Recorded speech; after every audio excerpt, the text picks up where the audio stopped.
আজকে আবার এই ফুলটা ফুটেছে, চলো তুলে নিই। বৃহস্পতিবার সুন্দর দিনেই ফুটেছে। প্রভাত বন্ধুরা, আশা করি তোমরা সকলেই ভালো আছো।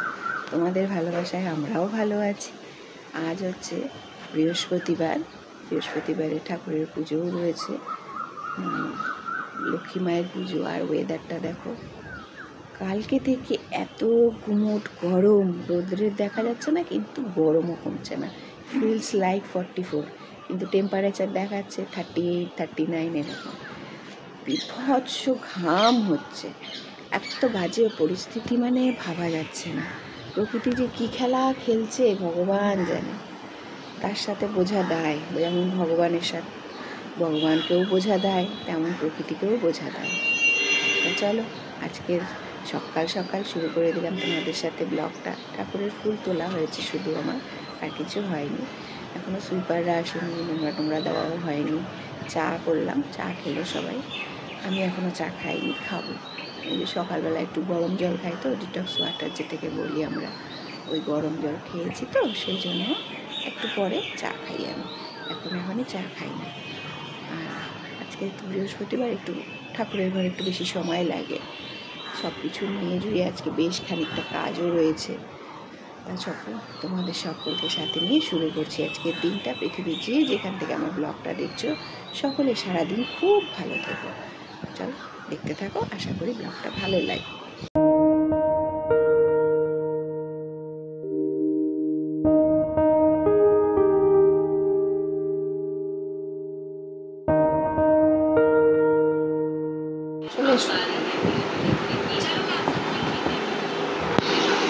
বাহ, ঝিরি ঝিরি ঝিরি ঝিরি, দেখো দেখো শুরু হলো, কিন্তু এইরকমই চলছে 15 মিনিট ধরে।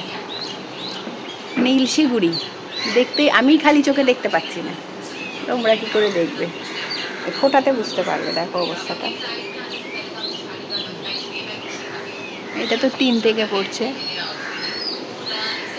কি অবস্থা সত্যি বাবা, একটু যে সুন্দর করে বৃষ্টি দেবে সেটা দিতেও কষ্ট হচ্ছে ভগবানের। কতগুলো ফুল ফুটে গেছে আজকে।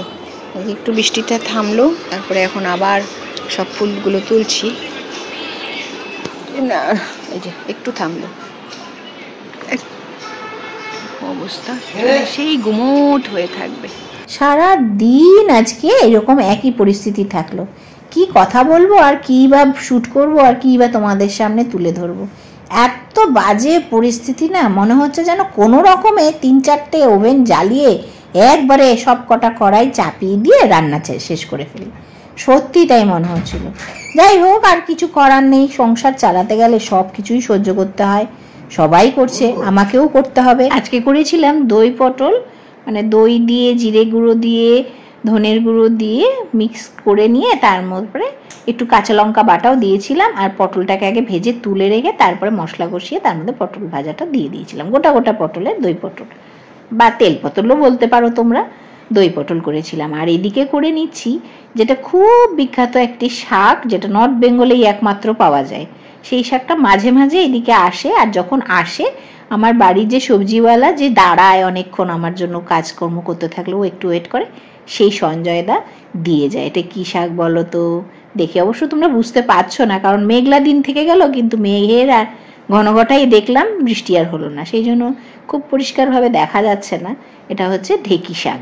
ঢেঁকি শাক ভীষণ টেস্টি, আর কিচ্ছু লাগে না, শুধু একটু কালো জিরে কাঁচা লঙ্কা ফোড়ন দিয়ে রান্না করলেই যথেষ্ট। অনেকে অবশ্য সর্ষে বাটা দিয়ে খেতেও পছন্দ করে, কিন্তু আমি খুব একটা পছন্দ করি না। এটা আমার একটা ফেভারিট জিনিস, এই জন্য আমি এটা রেখেছি। আজকে একটু কুচিয়ে নিচ্ছি, বড় বড় ছোট ছোট যেমন ইচ্ছে এটা কুচালেই হলো। টাটকা শাক, কোনো প্রবলেম না। তবে হ্যাঁ, শাক যখন রান্না করবে সব সময় শাককে ভালো করে বেশ খানিকক্ষণ জলে লবণ ফেলে ধুয়ে রাখবে, মানে ভিজিয়ে রাখবে, তারপরে কয়েকবার কচলে কচলে ধুয়ে নেবে। এটা আমার মনে হয়, আমি জানি না, আমি ভুলও বলতে পারি। তবে আমি যেটা করি সেটাই আমি আমার ব্লগে তুলে ধরার চেষ্টাও করি, তোমাদেরকেও একটু বলি যে তোমরাও এভাবেই করো। আর এই শাকটার না অর্ধেকটা অংশ, মানে এই নিচের দিকের অংশটা পুরোটাই প্রায় বাদ যায়। একটু কচি হলে পরে তাও বা অর্ধেকটার কম বাদ যায়, কিন্তু একটু বড় শাক বা একটু বুড়ো শাক হলে পরে, এটা তো যারা ব্যবসা করে তারা তো করবেই, তারা ওই নিচের দিকের অংশটা অনেকটাই বড় থাকে, ওটাকে ফেলে দিতে হয়। অনেকে অবশ্য এটাকে অনেক ঝিরিঝিরি করে কেটেও খেয়ে ফেলেন, খেতে খারাপ লাগে না, একটু দরকচ্চা লাগে, কিন্তু মাথার দিকের অংশটা বেশি টেস্টি হয়, বেশি নরম হয়, রান্নাটাও ভালো হয়, মজেও যায় ভালো, আর স্বাদটাও ভালো আসে। ওই জন্য আমি অর্ধেকটা অংশ ফেলে দিই আর মাথার দিকের অংশটাকে কুচিয়ে নিচ্ছি। এই বটিটা আমার খুব ভালো হয়েছে। সেদিন বলছিলাম না বটিটাতে এখন আর আমার হাত কাটে না, যেদিন বলেছি পরের দিনই আমার হাত কেটেছে জানো। কি খারাপ লাগছিল তখন, খুব মনে হচ্ছিল ও তোমার আমি একটু প্রশংসা করলাম আর তুমি সাথে সাথেই সেটার সদ্ব্যবহার করে ফেললে। ছি, এটা ঠিক না, অসৎ ব্যবহার। পরের দিনই আমার আঙ্গুল কেটেছে। তো যাই হোক, এই করতে করতে দেখো তোমাদের সাথে অনেক কথাই বললাম, আর তার সাথে সাথে কিন্তু আমারও কাজ কিন্তু অনেকটা এগিয়ে গেছে। শাক কুচোনো কিন্তু একটা বেশ ধৈর্যের কাজ। বেছে বেছে তোমাকে সমস্ত পাতা ডাঁটা সব দেখে দেখে নিতে হবে।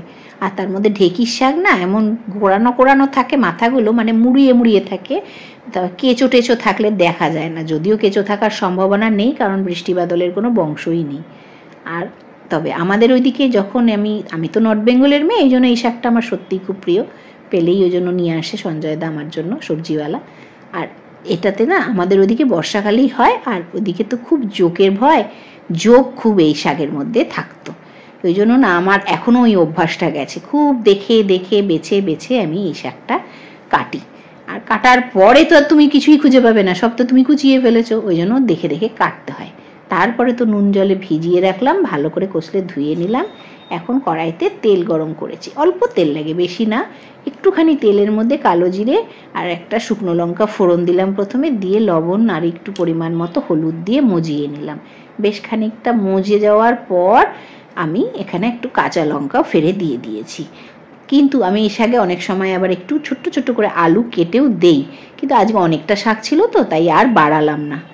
সারাদিন পর আজকে এখন এত রাতে ঠাকুর শয়ন দেওয়ার পর ভাবলাম তোমাদের সাথে একটু ক্যামেরাটা অন করে গল্প করি। সারাদিন আর গল্পই করা হয়নি, এত ব্যস্ততা যে তোমাদের সাথে ব্লগিং করলাম যেই জন্য সেটাই আমার আর পূর্ণ হচ্ছে না। করেছিলাম মনের শান্তি খোঁজার জন্য, মনের মতন বন্ধু খোঁজার জন্য, সময়ই পাচ্ছি না। এর নাম হচ্ছে সংসার যাতেই সত্যিই সার হয়েছে। তা যাই হোক, সেগুলো সব বাদ দিয়ে গুমোট গরম গেল, এত গরম যাচ্ছে, মানে চিটপিটে গরম। 4 ফোঁটা ওই তখন দেখালাম ব্লগে, দেখেছো যে বৃষ্টি, যেটা আমি নিজেই খালি চোখে এরকম করে দেখতে পাচ্ছি না, তোমরা কি দেখবে, এত বাজেভাবে বৃষ্টি হচ্ছে, আর যার জন্য আরও বেশি পরিমাণে গরম বেড়ে গেছে। এইদিকে মধ্যবঙ্গেই সব থেকে বেশি গরম এখন যা দেখতে পাচ্ছি। দক্ষিণবঙ্গেও আমার মাসি শাশুড়িরা বলেছে যে নাকি ওখানে ছিটেফোঁটা হলেও বৃষ্টিটা হয়েছে, তাহলে ঠান্ডাও আছে।